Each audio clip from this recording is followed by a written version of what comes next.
everyone. I'm just going to quickly show you how to produce a digital workbook in Google Slides. Now, there's lots of platforms out there to create digital workbooks, but after trying many things out and using this platform for many years now, I actually find this the most effective and also the easiest to produce.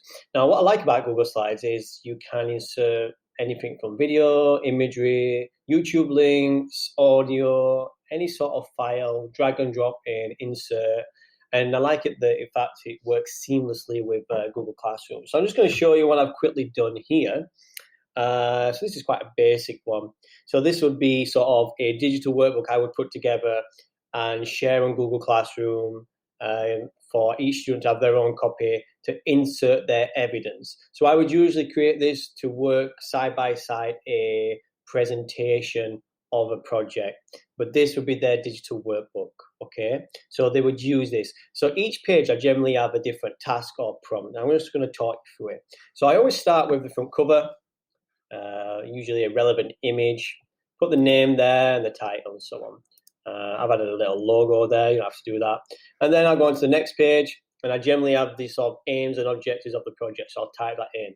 Now, if you're on this, you can type directly into the box, okay? So you can insert a text box. If I want to insert a text box, I go up here. If I go insert, I can do many inserts. I've got image, upload from computer, drive, insert text box, insert audio, insert video, and so on. So I'm going to insert a text box to sort of show you what I mean. There you go. Okay. To produce a high quality product. Okay. Now, I would use that as the same font as that, but just to sort of speed along, I'll just leave it as now. Now, it works exactly like you would do on PowerPoint or Word. You just highlight it, you change the font, you change the size, you bold it, you change the color, and so on, okay? All right. Now, generally what I do is any sort of, I might record my own video. I might use videos maybe from YouTube to sort of emphasize the sort of task or what the students are going to do. Now, this video here I just got from YouTube. Now, if I want to sort of put my own video in, I'm going to go to this next slide, insert video, put in a YouTube link, search it, select,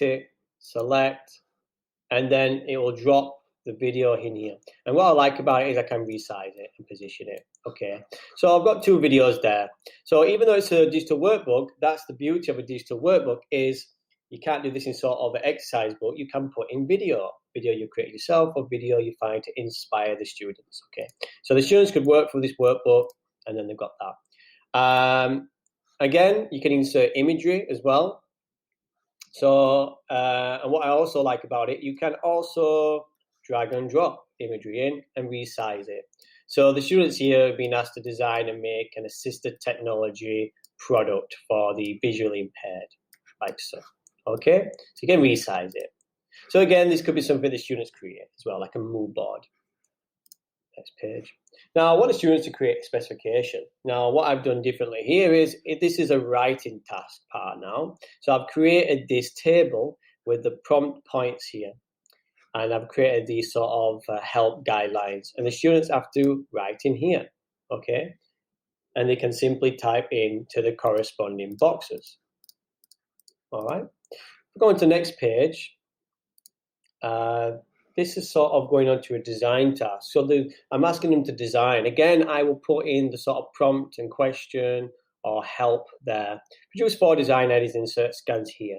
So the students would actually produce the drawings on paper first, scan it in, and insert. So there's 2 different types of evidence. Maybe they put it directly into the workbook, maybe by typing, or they're doing it, say, recording a video, doing a drawing, taking a photograph, and insert it in.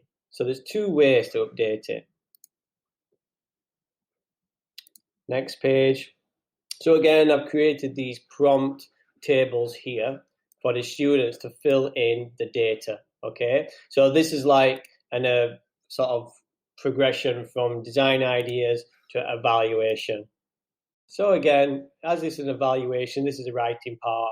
I generally create boxes for them to write into. Okay, so it gives them that bit of sort of restrictive guidelines to work within. Next page. Now, here I'm asking the students to insert a video. So they may take the video on their device and they can simply open up their slides on their device and insert the video in. Okay, or they can upload it to the drive, go into the computer and insert it that way. Again, it's the same way. Insert, if you're a student, insert video, but rather than YouTube, you go to Google Drive, like so. Okay, and then we go on my last page. I've asked the students to take photographs, and again, they will go and insert the photographs of, say, they're making. Well, again, it would be the same way. So they would do it the same way that you would do it. Upload from computer, upload from drive. Now, this is a really simple digital workbook that I've just put together, okay? This is for design technology. However you create it for your subject depends on your sort of needs and the students' needs or what your project's about. But generally speaking, the same sort of format can apply to any subject, whether it's science or maths, PE, geography, anything. Only thing will be different is sort of your formatting, if you're more writing based or you're more evidence based. Have a go and see how you get on.